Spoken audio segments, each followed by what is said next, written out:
Shalom. Firman Tuhan bagi kita baca dari 2 Korintus pasal yang keempat ayat 18 sampai dengan ayat 16 sampai 18. Jadi 2 Korintus pasal 4 ayat 16, 17, 18. Mari kita baca bersama-sama firman Tuhan ini. Kita mulai 1, 2, 3. Sebab itu kami tidak tawar hati, tetapi meskipun manusia lahiriah kami semakin merosot, namun manusia batiniah kami dibaharui dari sehari ke sehari. Sebab penderitaan ringan yang sekarang ini mengerjakan bagi kami kemuliaan kekal yang melebihi segala-galanya, jauh lebih besar daripada penderitaan kami.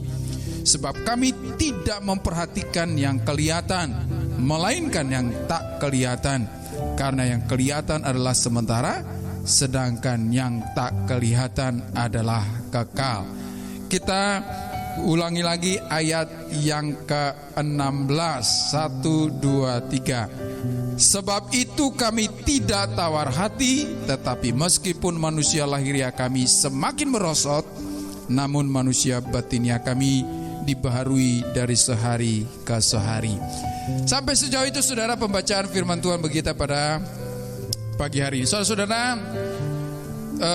kemajuan teknologi ingin berusaha membuat manusia itu tetap awet muda, saudara.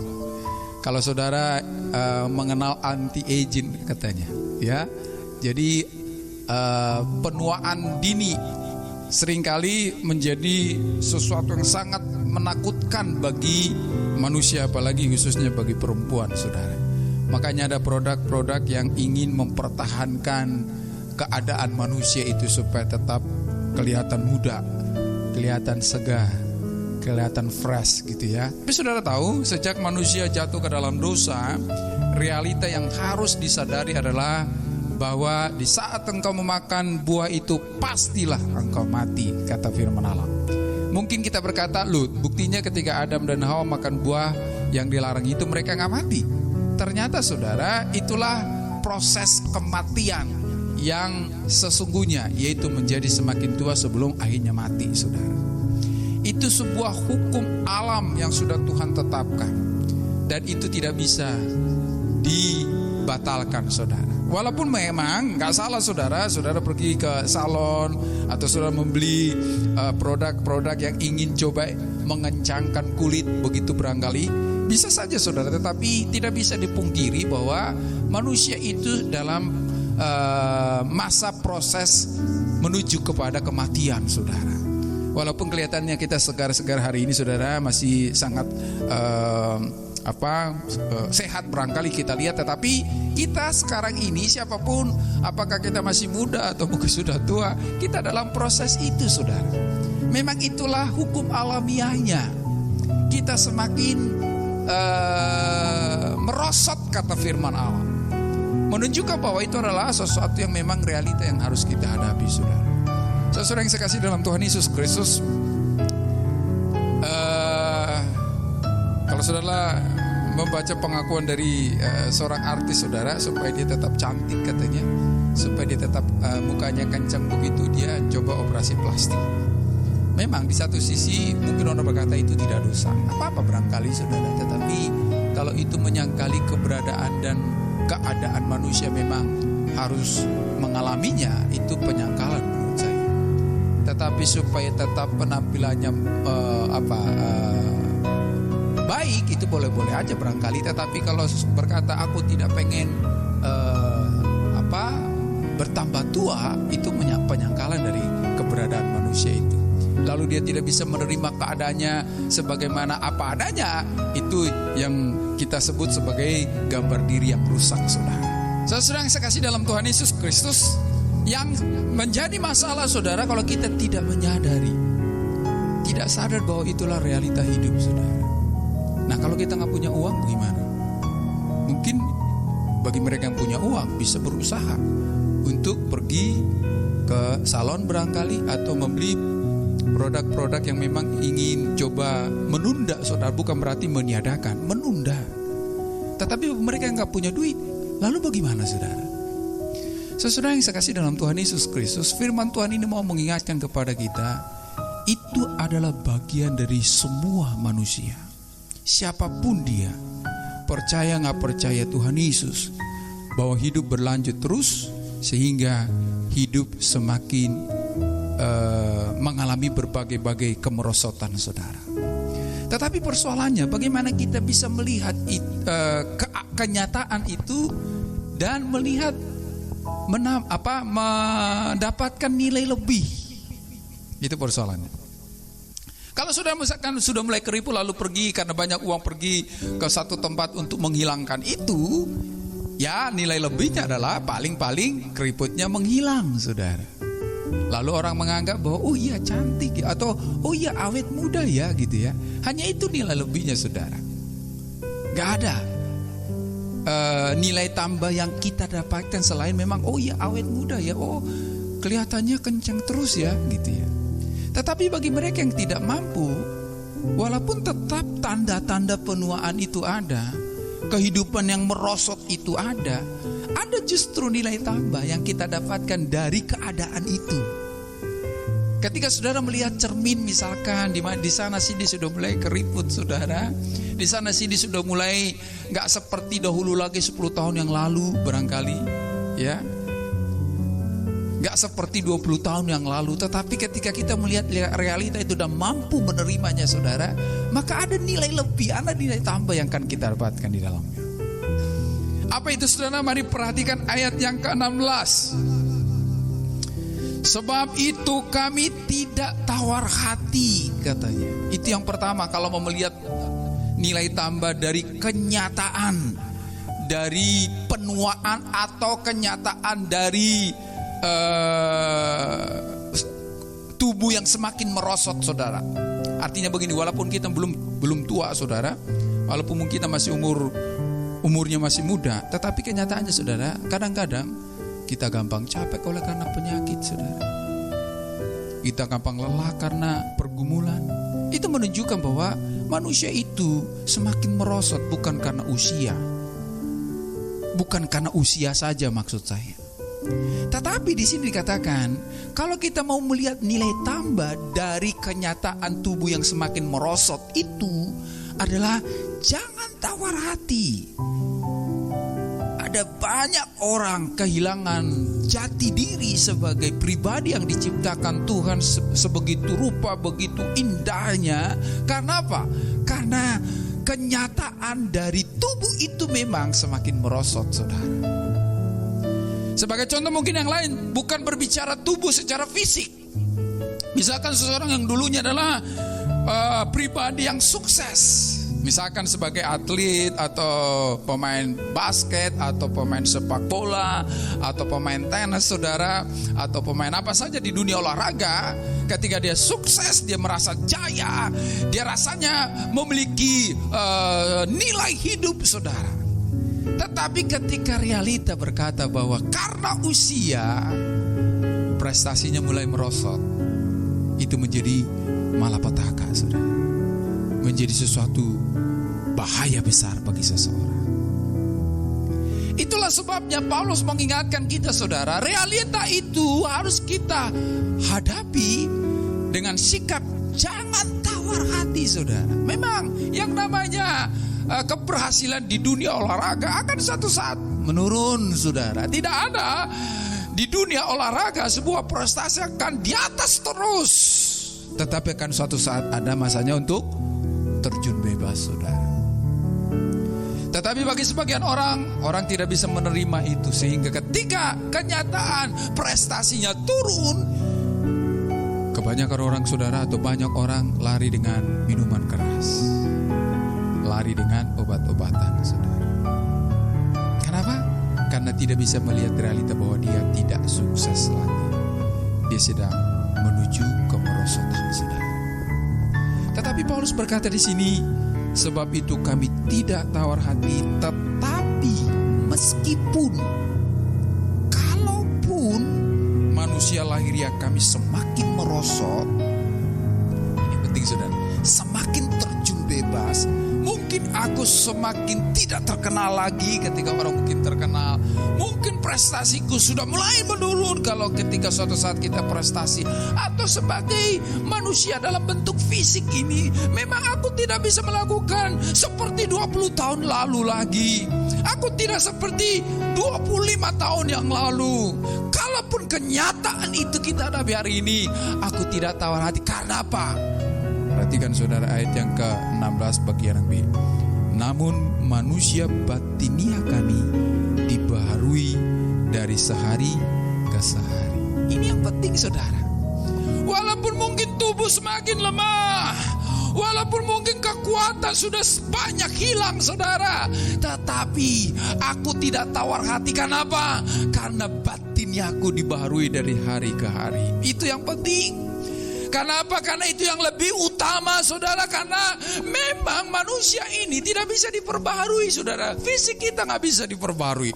Walaupun mungkin kulitnya bisa diperbaharui, tetapi tetap menuju kepada kematian saudara. Kita gak tahu aja berapa tahun lamanya kita melalui proses itu. Sebab di awalnya, di hulunya Tuhan sudah berkata, pasti engkau mati. Proses itu sekarang sedang dilalui oleh manusia. Berapa lama kita tidak tahu, berbeda-beda dari setiap kita saudara. Tetapi sekalipun itu proses itu memang gak bisa ditolak, ada batinia yang dibaharui dari hari ke hari katanya.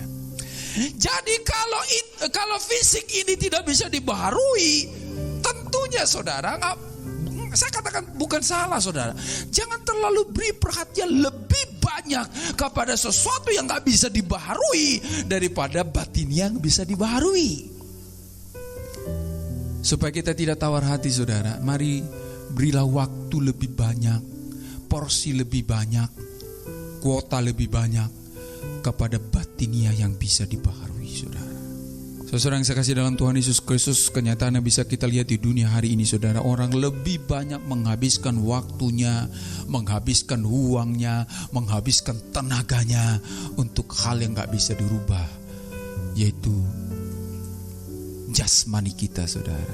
Olahraga penting saudara, memang harus olahraga, tetapi jangan terlalu banyak kita memikirkan olahraga, tetapi kita melupakan hal batinia kita saudara. Salah kita memikirkan yang fisik ini, tetapi menjadi salah saudara kalau kita memikirkan yang fisik tetapi lupa kita bang batinia kita. Di mana lebih banyak kita baca Alkitab? Di mana kita lebih banyak memikirkan Tuhan? Di mana kita lebih banyak memikirkan doa kita daripada memikirkan bagaimana supaya kulit kita tetap kencang dan rasanya tidak keriput? Kalau memang yang bisa dirubah itu harus menjadi fokus bagi hidup kita, maka luangkanlah lebih banyak waktu untuk yang bisa merubah batinia kita. Lebih banyak berdoa, lebih banyak baca Alkitab, lebih banyak merenung firman Allah. Saudara yang saya kasih dalam Tuhan Yesus Kristus, itulah akan membuat kita bisa tetap menerima apapun keadaan kita. Memang ketika kita sudah berusaha tetap lemah, kita tidak akan pernah putus asa. Kita akan bisa menerima kelemahan kita seperti Paulus berkata, aku suka dalam kelemahan. Sebab jika aku lemah, aku menjadi kuat, kata Paulus. Karena apa? Karena dia bisa menerima kelemahannya. Satu hal yang membuat kita tidak pernah kuat adalah ketika kita tidak bisa menerima bahwa kita memang lemah. Tidak seperti 10 tahun yang lalu lagi. Saudara-saudara yang saya kasih dalam Tuhan Yesus Kristus, bagaimana kita menyikapi keadaan kita yang semakin lemah saudara? Bagaimana waktu untuk memikirkan fisik kita dibanding dengan waktu memikirkan batinia kita? 24 jam Tuhan berikan bagi kita setiap hari, dan sama bagi setiap orang, tidak pernah kurang, tidak pernah lebih saudara. Bagaimana kita mempergunakan waktu itu untuk memikirkan yang jasmani dibanding dengan memikirkan yang batinia kita. Dan menjadi pantas saudara kita akan resah dan gelisah kalau kebanyakan kita habiskan waktu itu hanya untuk memikirkan yang jasmani ini.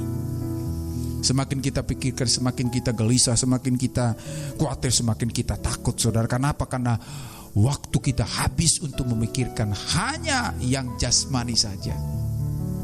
Tetapi kenapa Paulus bisa berkata, aku tidak tawar hati, walaupun waktunya tetap 24 jam diberikan kepada Paulus. Bukan dia tidak pernah berpikirkan tentang hal-hal jasmani. Ia banyak memikirkan hal-hal jasmani. Tetapi saudara, ia mampu menerima keadaannya apapun itu, semakin walaupun hal itu membuat jasmaninya semakin merosot, tetapi dia tidak tawar hati. Kenapa? Karena waktu untuk memikirkan hal-hal batinia dia berikan secukupnya saudara. Jadi berilah waktu lebih banyak bagi hal-hal yang batinia saudara. Bagaimana Anda baca Alkitab? Bagaimana saat teduh kita? Bagaimana doa-doa kita kepada Tuhan? Apakah doa kita hanya cukup ketika kita bangun pagi, ketika kita mau pergi lagi tidur pada malamnya, ketika kita sarapan, makan siang, makan malam? Apakah hanya sekedar itu saudara? Di mana nilai dari doa kita ketika kita tidak ada urusan dengan sarapan, makan siang, makan malam, tidak ada urusan dengan tidur dan bangun tidur saudara? Adakah sesuatu yang kita sediakan waktu bagi batinia kita? Yang kedua saudara, yang kedua 17. Kalau yang batinia lebih banyak konsumsinya, nutrisinya lebih dari cukup saudara, batinia kita ini perlu nutrisi saudara. Bukan hanya yang jasmani, kita minum susu, kita makan enak, kita makan 4 sehat 5 sempurna. Tetapi batinia kita boro-boro mau 5 sempurna 4 sehat aja gak pernah terpenuhi barangkali, ya kan? Bagaimana bisa sehat? Bagaimana kita bisa bersyukur di tengah-tengah keadaan yang semakin merosot kalau konsumsi nutrisinya gak cukup saudara? Tetapi kalau cukup 17. Sebab penderitaan ringan yang sekarang. Ringan loh saudara. Penderitaan ringan yang sekarang. Kenapa ringan? Mengerjakan bagi kami kemuliaan kekal yang melebihi segala-galanya, jauh lebih besar daripada penderitaan kami. Kenapa ringan?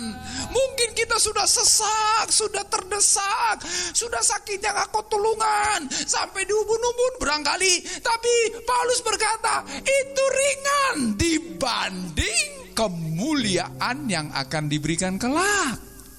Jadi bukan karena persoalannya tidak besar. Besar sih, berat sih, tetapi dibanding dengan kemuliaan gak ada apa-apanya. Itu maksudnya Paulus.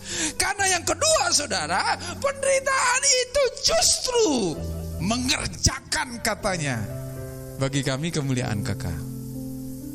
Itu kalau yang batinia tadi mendapatkan konsumsi nutrisi yang memadai saudara. Sehingga melihat pergumulan hari ini, melihat kemerosotan fisik kita hari ini, memang susah sih. Dulu kita berpikir, ya dulu saya kemana-mana gampang ya, kok sekarang kok susah banget. Itu sesuatu yang sangat menyesakkan barangkali.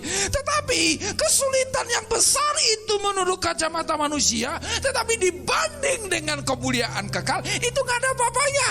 Karena justru kita akan melihat bahwa penderitaan itu justru mengerjakan kemuliaan yang akan kita berikan, terima kelak. Saudara-saudara, kenapa penderitaan membuat orang hancur hari ini saudara? Karena nutrisi bagi batinianya sangat-sangat kurang saudara. Sangat kurang. Saudara yang saya kasih dalam Tuhan Yesus Kristus, mungkin ketika kita berdoa juga kita berdoa karena kita ada perlu. Masih ingat khotbah saya bahwa berdoa bukanlah sesuatu yang kita mau kalau mau, kita kerjakan kalau mau, kita gak kerjakan kalau tidak mau. Saudara, Tuhan Yesus berdoa bukan karena dia ada kemauannya, artinya bukan karena ada kebutuhannya. Memang suatu saat ketika di Taman Getsemani saudara, dia berdoa. Karena apa? Karena dia bergumul mengenai cawan yang harus dia minum. Tetapi itu hanya satu dari sekian kesempatan yang dijelaskan oleh Alkitab tentang bagaimana Yesus berdoa. Hanya satu dari sekian. Pernah baca dalam kitab Injil-Injil saudara? Seringkali dilaporkan Yesus berdoa pagi-pagi, Yesus berdoa sebelum fajar menyingsing, Yesus berdoa, dia meninggalkan orang banyak untuk berdoa, dia meninggalkan murid-muridnya di tengah untuk berdoa. Dan itu tidak ada pergumulan yang sedang ia doakan. Hanya satu kali saudara Yesus berdoa dengan pergumulan, permintaan kepada Bapanya. Selebihnya tidak dijelaskan. Yang menunjukkan bahwa memang harus berdoa. Ada nggak ada pergumulan? Memang harus berdoa. Ada nggak ada permintaan? Memang harus berdoa. Senang nggak senang? Memang harus berdoa. Sakit nggak sakit? Memang harus berdoa. Karena ada hambatan atau enggak? Karena memang itulah nutrisi bagi batiniah kita, saudara. Berdoa. Apapun keadaannya. Kalau batiniah kita itu memiliki mendapatkan asupan nutrisi yang memadai, maka kita akan berkata, memang sakit sih dilecehkan, memang sakit sih dilukai, memang sakit sih saya ini ditikam dari belakang, barangkali begitu kan. Memang sakit sih saya dinihanati, tetapi itu ringan dibanding dengan kemuliaan yang akan datang. Itu gak masalah, karena justru lewat itu mengerjakan bagiku kemuliaan yang akan datang. Tetapi jujur saudara, kenapa seringkali pergumulan membuat kita berkata, Tuhan, kenapa sih harus begini? Tuhan, kenapa saya harus mengalami ini bukan orang lain? Itu tadi, karena batiniah kita tidak mendapatkan asupan nutrisi yang cukup, saudara. Saudara yang saya kasih dalam Tuhan Yesus Kristus, lihatlah kisah hidup Paulus menjadi teladan bagi kita, saudara. Bukan karena dia frustrasi melihat keadaan dan kondisi hidupnya, tetapi karena ia memang menyadari bahwa apapun yang terjadi dalam hidup ini, memang aku semakin lemah, aku semakin tidak berdaya, aku semakin terbatas, aku semakin menuju kepada kematian. Gak menjadi masalah. Tetapi dikatakan di sini, justru mengerjakan bagi kami kemuliaan kekal yang melebihi segala-galanya, jauh lebih besar daripada penderitaan kami. Apakah kita melihat persoalan hidup kita dalam kacamata yang sama seperti Paulus ini? Kita kan bisa, saudara, kalau itu tadi kita tidak ada masalah dengan kepribadian batiniah kita di hadapan Allah. Jadi kita akan melihat persoalan, kesulitan menjadi kendaraan Allah, membentuk aku untuk menjadi pribadi yang akan menerima kemuliaan Allah. Makanya dengan menjadi beralasan Paulus berkata, engkau dipanggil bukan saja untuk diselamatkan, tetapi engkau juga dipanggil untuk siap menderita bersama dengan Kristus. Jadi penderitaan ternyata menjadi kendaraan bagi kita untuk menuju kepada kemuliaan. Penderitaan. Bukankah lewat penderitaan Yesus masuk ke dalam kemuliaannya? Ya kan? Yesus akhirnya masuk ke dalam kemuliaannya lewat penderitaannya di atas kayu salib. Jadi sebenarnya penderitaan adalah kendaraan bagi kita, saudara. Tetapi kenapa kita gak bisa melihat itu? Karena kita ada masalah dengan batinnya kita. Ada masalah dengan roh kita, saudara. Ada masalah mungkin dengan firman Tuhan. Ada masalah dengan doa kita. Ada masalah dengan saat teduh kita. Ada masalah mungkin dengan pelayanan kita, saudara. Kalau kita sudah cek semua itu seperti orang yang mencek kendaraannya sebelum berangkat, saudara, maka perjalanan itu tidak akan pernah ada masalah sekalipun ada persoalan yang dihadapi di tengah-tengah perjalanan. Saudara yang saya kasih dalam Tuhan Yesus Kristus, apakah kita melihat penderitaan adalah kendaraan untuk menuju kepada kemuliaan? Banyak orang menghindari penderitaan, saudara. Ya kan? Banyak orang menghindari persoalan, banyak orang menghindari kesulitan. Siapa yang mau mengalami kesulitan? Gak ada kan, saudara. Semua kita gak mau itu, saudara. Manusia yang sehat, manusia yang normal, saudara, tidak mau ia sakit, ya kan? Ada yang mau sakit di sini? Nggak ada kan saudara? Termasuk saya juga, saya nggak mau sakit. Doa saya juga itu saudara, Tuhan jauhkan kami dari segala bentuk sakit penyakit. Tetapi saudara, kalau ternyata kita sudah berdoa lalu sakit itu datang, apa reaksi kita saudara? Kita berdoa supaya kita dijauhkan dari segala pencobaan, dan itu doa kita, dan kita sungguh-sungguh berdoa untuk itu saudara. Tetapi apa reaksi kita kalau ternyata kita sudah berdoa lalu pencobaan masih datang? Ada orang berdoa begini, Tuhan hari ini mau puasa untuk sabar. Gitu kan doanya saudara. Tolong saya Tuhan supaya saya sabar di sepanjang hari ini ketika saya puasa. Dalam nama Tuhan Yesus, amin. Dia buka pintu kamarnya. Ketika dia buka pintu kamarnya, ternyata di depan matanya sudah menggoda untuk dia tidak sabar. Lalu dia berkata, Tuhan bukankah saya sudah berdoa tadi supaya saya bisa sabar? Kenapa Tuhan berikan peristiwa ini membuat saya tidak sabar? Nah persoalannya di situ saudara. Bukan di persoalan peristiwa yang membuat kita tidak sabar. Persoalan di konsumsi batinia kita. Saudara yang saya kasih dalam Tuhan Yesus Kristus, itu tadi, siapa sih yang mau dipanas-panasin, digoda gitu ya? Lalu itulah sebabnya kita berdoa, Tuhan tolong saya supaya saya sabar, supaya saya tidak dibawa kepada pencobaan dalam nama Tuhan Yesus, amin. Tapi ternyata itu yang terjadi dalam perjalanan hidup kita. Lalu gimana saudara? Lalu seperti orang lain berkata, terus gimana? Mau bikin apa? Itulah sebabnya Paulus berkata, sekalipun itu memang penderitaan bagiku, kesusahan bagiku, aku gak suka memang dipanas-panasin gitu ya. Aku gak suka diejek, aku gak suka dikata-katain, aku gak suka dihina, aku gak suka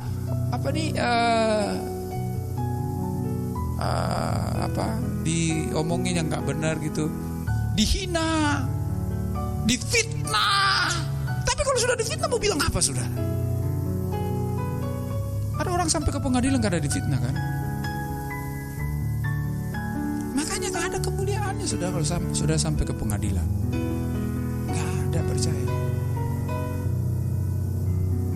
Jadi ham gitu kan? Saya tuntut harga diri saya. Saya pencemaran nama baik. Apa pencemaran nama baik kan sekarang saudara? Udah korupsi, tapi yang justru masuk penjara yang ngaduin, bukan yang korupsi saudara. Kenapa? Pencemaran nama baik tadi. Kita sih, siapa sih yang mau difitnah saudara? Nggak ada kan saudara. Makanya kita berdoa, Tuhan aku mau supaya tidak ada orang yang memfitnah aku dalam nama Yesus, amin. Ternyata memang kenyataannya kita difitnah. Lalu gimana saudara? Paulus berkata, orang yang memfitnah aku menjadi kendaraan bagiku untuk menuju kemuliaan. Itu hanya bisa apabila batinia kita itu dibaharui dari hari ke hari.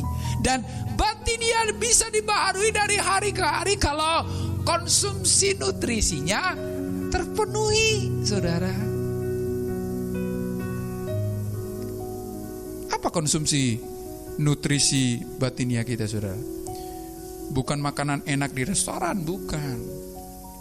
Nggak salah makan enak di restoran saudara, tetapi apakah juga batinia kita makan enak? Adakah waktu kita dengan Tuhan tidak terburu-buru?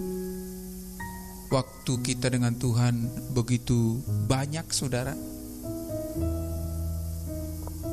Saudara yang saya kasih dalam Tuhan Yesus Kristus, yang ketiga ayat 18. Kita baca ini 18. Kita baca bersama-sama 1, 2, 3. Sebab kami tidak memperhatikan yang kelihatan, melainkan yang tak kelihatan. Karena yang kelihatan adalah sementara, sedang yang tak kelihatan adalah kekal. Sebab kami tidak bukan tidak melihat saudara. Saya melihat saudara di sini, gitu ya. Saya juga melihat saya ini. Tetapi dikatakan di sini kami memperhatikan, artinya ada sesuatu arah yang lebih saudara. Kecenderungannya kemana? Jangan cuma kepada yang kelihatan ini. Kalau cuma yang kelihatan ini kita akan frustrasi, saudara. Tetapi dikatakan kami fokus pada yang tak kelihatan, makanya yang kekal, saudara. Bukan karena kita lari dari kenyataan, bukan. Aku melihat memang aku bergumul, tetapi aku tidak fokus dengan pergumulanku ini. Aku fokus pada Tuhanku dan apa yang Dia sediakan bagiku. Itulah yang membuat kita bisa tetap bersyukur walaupun semakin merosot, saudara. Mungkin semakin susah, saudara. Orang semakin susah itu akan makin hancur, kan? Tetapi ada banyak orang yang kebutuhan bagi batinnya tercukupi, lalu melihat penderitaan itu menjadi kendaraan untuk menuju kemuliaan, sehingga yang kelihatan ini bukan menjadi fokus, saudara. Bukan karena dia lari dari kenyataan, bukan. Dia hadapi itu dengan satu keyakinan bahwa bukan ini menjadi milikku. Ini sementara. Karena dikatakan di sini yang kelihatan adalah sementara. Kalaupun aku bergumul, itu bergumul sementara. Kalaupun aku sakit-sakit sementara. Kalau aku pun mengalami berbagai-bagai kesulitan, itu sementara. Padahal yang tak kelihatan itu adalah kekal. Itu prinsip dari orang yang fokus pada yang batinia, saudara. Aku tahu memang sulit dan aku harus hadapi ini, tetapi kesulitan ini sementara. Itu makanya saya tidak fokus pada kesulitan ini. Aku akan fokus pada hal yang tak kelihatan di balik dari kesulitan ini, di mana kesulitan ini bisa membawa aku kepada kemuliaan yang kekal. Itulah yang tak kelihatan yang dimaksud di sana, saudara.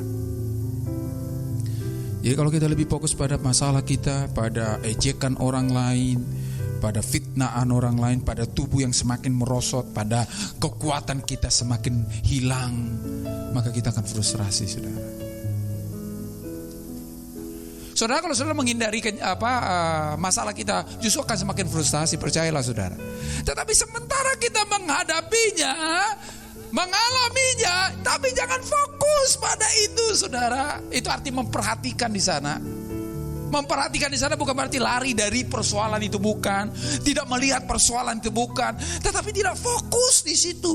Aku memang sakit, tetapi sakit itu gak selamanya. Itu sebabnya aku gak fokus pada sakit ini. Aku fokus pada lewat sakit ini Allah bisa membawa aku kepada kemuliaan.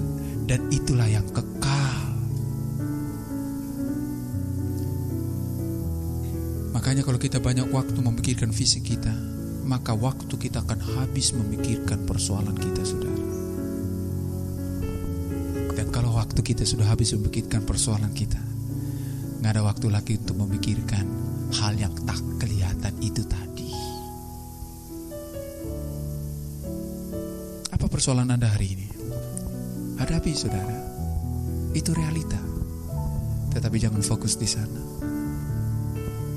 Jangan fokus. Itu sementara. Gak ada orang sakit selamanya, saudara. Gak ada. Gak ada orang sakit selamanya. Makanya suatu saat dia harus mati kalaupun memang dia tidak bisa diobati lagi. Itu menunjukkan bahwa sementara. Itu sebabnya jangan fokus pada sakitnya, tapi fokuslah pada apa yang dihasilkan kalau aku tetap berpegang teguh pada imanku di tengah-tengah sakit ini. Kalau aku tetap berharap kepada Tuhanku di tengah-tengah sakit ini. Kalau aku tetap memandang Tuhanku, berdoa, bersekutu dengan Tuhanku, baca Alkitab, dan bersaat teduh bersama dengan Tuhanku di tengah-tengah keadaan yang susah ini, maka ia akan melihat ternyata kesulitan itu menjadi sarana membawa dia kepada kemuliaan, saudara. Tuhan ingin menolong kita, tetapi seringkali akhirnya Tuhan tidak menolong kita. Karena apa? Karena kita fokus dengan masalah kita, fokus dengan persoalan kita, fokus dengan tubuh yang semakin gak bisa lakukan banyak hal lagi, saudara. Kenapa orang bunuh diri, saudara? Kenapa? Kan bukan karena, coba bandingkan, saudara. Sesusah-susahnya persoalannya, ada orang lebih susah dari dia, saudara. Tapi orang lain gak bunuh diri. Kenapa dia bunuh diri? Ya kan? Misalkan orang putus pacar, kenapa bunuh diri? Apa cuman dia yang pernah putus pacar, yang lain gak pernah? Banyak yang lain diputusin, saudara. Ada, saya dengar sudah sudah tentuin tanggal, orang tua sudah berembuk, sudah sama-sama oke, orang tua sudah mempersiapkan pernikahan, nggak jadi saudara. Ini orang tua. Jadi bukan cuma dia yang putus pacar. Mungkin dia cuma baru 3 bulan pacaran kok dan putus lalu bunuh diri. Kok sebegitu banget gitu ya? Orang sudah mau menikah aja nggak jadi, tenang-tenang aja kok. Tetapi kenapa? Misalkan orang putus pacar, apa cuma dia yang pernah putus pacar? Ada banyak orang putus pacar kok nggak bunuh diri, cari lagi. Dia bilang begini, emang cuma lu aja? Banyak yang lain katanya. Kenapa dia bisa, dia nggak bisa? Kenapa coba? Ya putus asa. Kenapa dia putus asa maksudnya? Dia fokus pada si Joni yang mutusin dia. Kalau yang lain, emang cuma kamu aja yang bisa pacarin, yang lain berarti dia nggak fokus pada situ kan? Itu sebenarnya dia fokus. Padahal dia yang saya idam-idamkan. Dia impian hatiku.